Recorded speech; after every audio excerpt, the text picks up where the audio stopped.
लक़द कान लकुम फ़ी रसूलिल्लाहि उस्वतुन हसनह।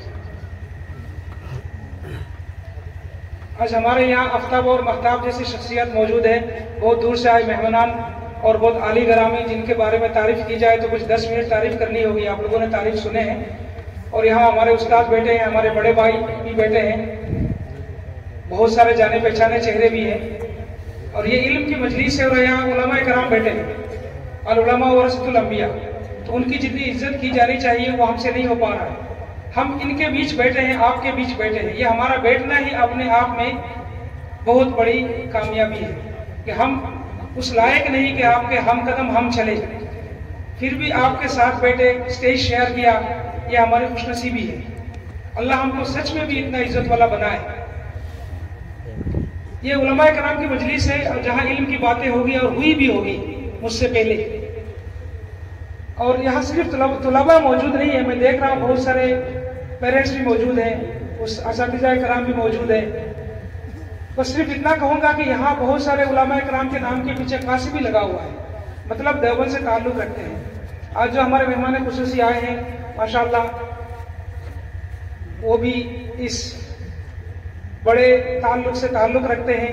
इस बर्रे सग़ीर में अगर इल्म की खिदमत को किसी ने नुमाया किया है तो वो देवबंद है, इस बात से कोई इनकार नहीं कर सकता है।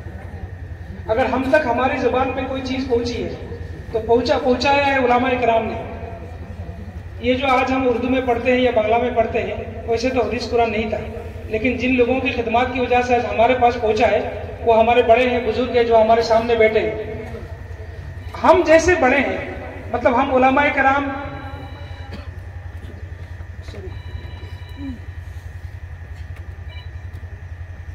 यह अपने आप में एक अजाब है, मुसीबत है जिससे हम बच नहीं सकते, जिसको कहते हैं उमूमी बलवा।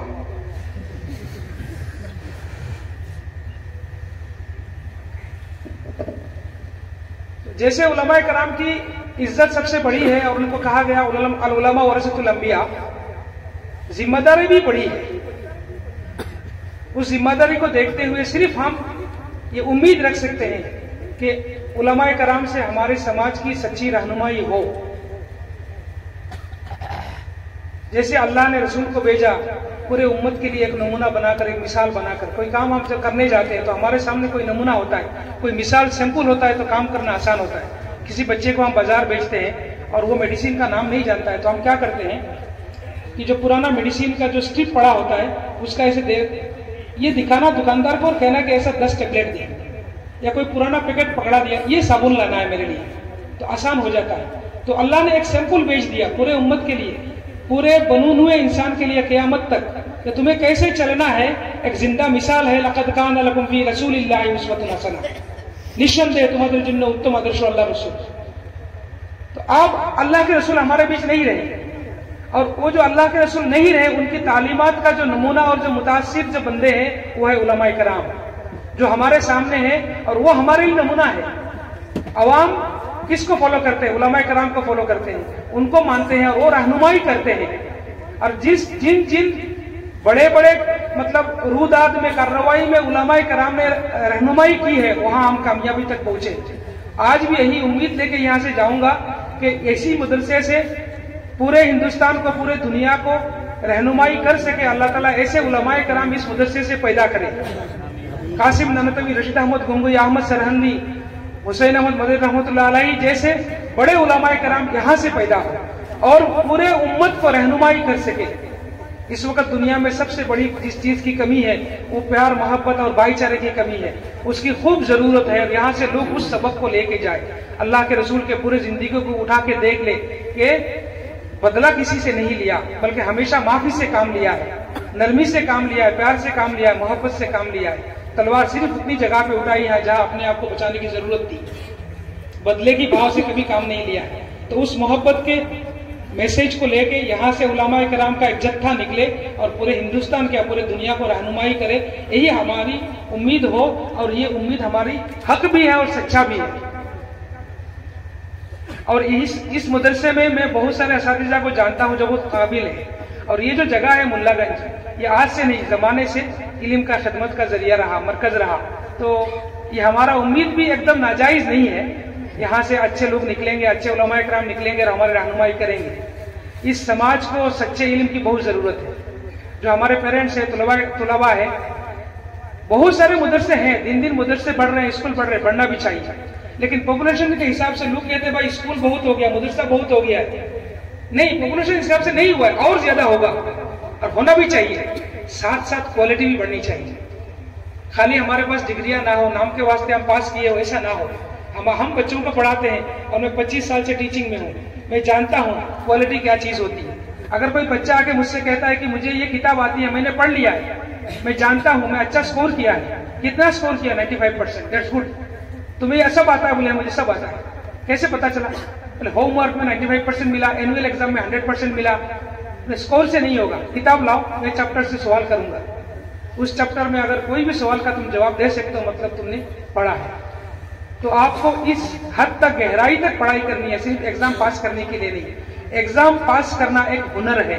Cracking exam is an art. कौन सा क्वेश्चन एग्जाम में आएगा उसको निकालना क्रेमिंग कहते हैं। क्रेमिंग इज अनदर आर्ट। कुछ लोग बैठ के पुराने सवाल देख के आपको बता सकते हैं कि इस साल कौन सा सवाल आएगा। इसे हमको सिलेक्टिव स्टडी नहीं करना है। अब पहली सफ़ा से आखिरी सफ़ा तक हर चीज मेरे नजर में होना चाहिए। ऐसे अच्छे स्टडी, जब हम घर में जाए किसी भी किताब का, किसी भी सब्जेक्ट का, हम क्वेश्चन आंसर शुरू करने से पहले एक ही रिक्वेस्ट करूंगा, और मेरे पूरे बात का एक ही सबक होगा सबके लिए। क्वेश्चन आंसर शुरू करने से पहले, एक्सरसाइज को सीखने से पहले, उस्ताद का दिया हुआ सबक सीखने से पहले उस चैप्टर को एक बार रीडिंग पढ़े, 2 बार रीडिंग पढ़े, 3 बार रीडिंग पढ़े, टेक्स्ट रीडिंग करें। इसका कोई बाईपास नहीं है। हम लोग टेक्स्ट को रीड नहीं करते हैं, सीधा सवाल जवाब में चले जाते हैं। किताब में ही नॉलेज है। जो असली किताब है, जो ओरिजिनल टेक्स्ट है, उसको कम से कम 3 बार पढ़े उस चैप्टर को, फिर क्वेश्चन आंसर में जाए, तब आपको बहुत ज्यादा फायदा मिलेगा। टेक्स्ट रीडिंग को ये जो हैबिट है, ये दिन दिन हमारे पास से जा रहा है। और दूसरा चीज हमने देखा है कि चाहे मदरसे से फारिग हो या कॉलेज से फारिग हो, अगर उसे कहा जाए कि अरबी में, उर्दू में या इंग्लिश में एक पैराग्राफ लिख के दो, तो वो लिख नहीं पाता है। तो ये उसका दोष नहीं है। Writing is the toughest skill among the 4 skills. Speaking, reading, writing, listening, 4 skill हम सब जानते हैं। सबसे कठिन है राइटिंग, और ये हर किसी से नहीं होता है, इसके लिए प्रैक्टिस चाहिए। तो मैं सारे स्टूडेंट्स को यही रिक्वेस्ट करूंगा कि आपको ये आदत बना ले कि हर रोज सोने से पहले आप एक छोटा सा डायरी खरीद ले और एक पन्ना लिखे, उर्दू में, बांग्ला में, इंग्लिश में, आज अपने पूरा दिन क्या किया है। तो जो कंपोजिशन है, आपका राइटिंग पावर है, वो आ जाएगा और दुनिया के बड़े बड़े एग्जाम आप आराम से पास कर सकते हैं। अभी जो रिजल्ट हुआ 3 दिन पहले, IAS का एग्जाम हुआ, उसमें एक पेपर आता है जिसमें आपको बड़ा बड़ा आंसर लिखना पड़ता है। कम से कम 20 क्वेश्चन आते हैं। 16-17 तक बच्चे लिख लेते हैं, लेकिन 19-20 तक नहीं पहुंच पाते। तो राइटिंग प्रैक्टिस करनी पड़ती है।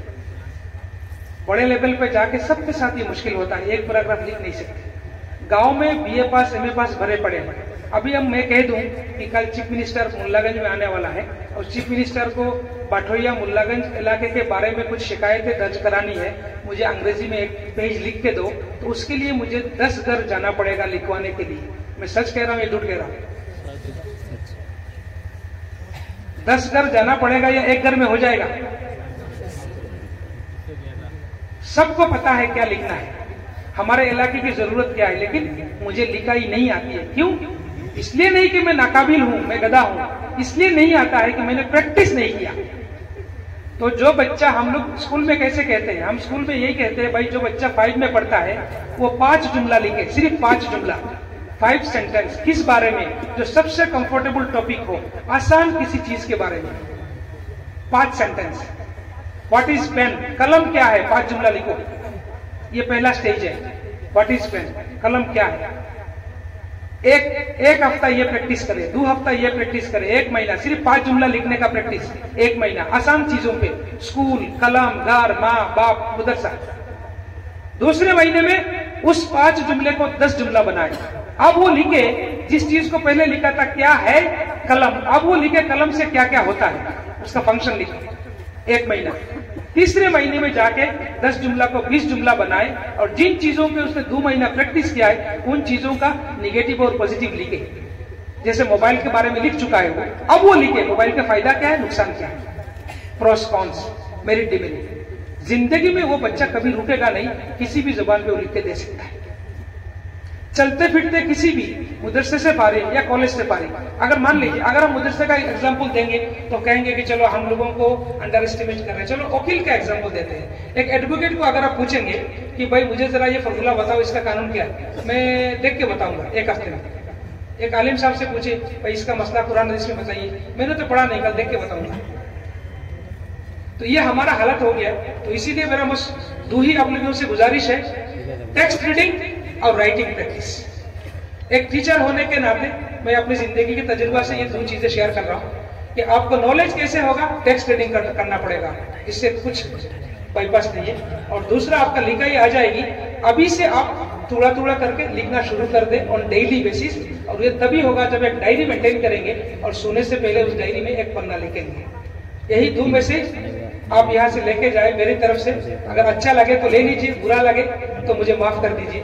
कली बताने अजीब बताने फख्तमीलुहा, आपने सुना होगा ये जुमला बहुत बार। अच्छा लगे तो रख लीजिएगा। और हमारे लिए दुआ कीजिए, दुआ की दरखास्त है, ये बड़ा नेक महफिल है, दुआओं में हमें शामिल कीजिए। अल्लाह ताला हमें भी हिदायत नसीब करे। कहने वाला सुनने वाले से ज्यादा मोहताज है हिदायत के लिए, तो मैं हिदायत का मोहताज हूँ, और मेरे लिए भी दुआ कीजिए। अल्लाह आप सबको दुनिया में सबसे अच्छा आलिम बनाए, मैं ये दुआ करता हूँ। खुदा हाफिज़।